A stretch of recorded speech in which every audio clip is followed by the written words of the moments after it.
ኢትዮጵያ የምትገነባው በኢትዮጵያውያን በተባበረ ክንድ ነው።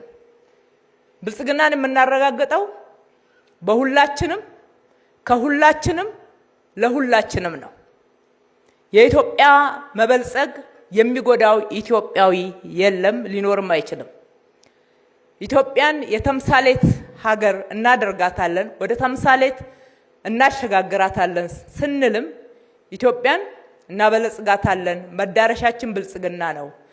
ይሄ የስንዴ ነዶ የመደመር ምልክት ነው፣ የአንድነት ምልክት ነው፣ የሉዓላዊነትም መገለጫ ነው። ስለዚህ ሁላችንም የብልጽግና አመራሮች ትላንትና ስንመረጥ በብዙ መንገድ ለሕዝባችን የገባነውን ቃል ፈጽመናል።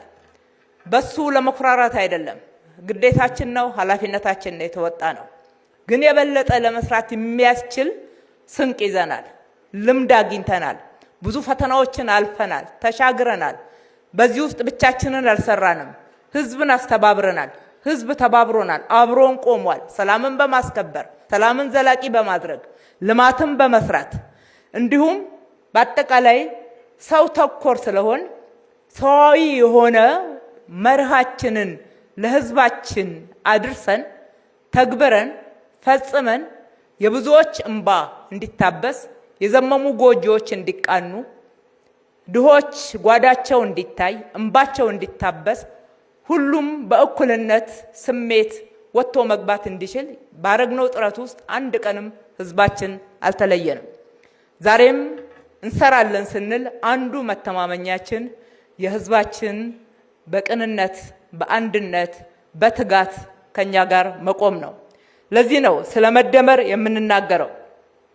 ኢትዮጵያን ወደ ብልጽግና ተምሳሌት ሀገር ማሻገር፣ ትናንትን ማከም፣ ነገን መተለም፣ ከውሃ እስከ ውሃ መሄድ መሸጋገር፣ በዲጂታል ኢትዮጵያ ነገን መገንባት፣ በምግብ ሉዓላዊነት ተምሳሌት ሀገር መሆን፣ ኢትዮጵያን ሁሉ ያስተሳሰረች ኢትዮጵያ፣ የበለጸገች ኢትዮጵያን እንገነባለን። አዲስ አበባን የብልጽግና ተምሳሌት እናደርጋለን። ዘላቂ ሰላም በመላው ኢትዮጵያ እንዲሰፍን ተግተን እንሰራለን።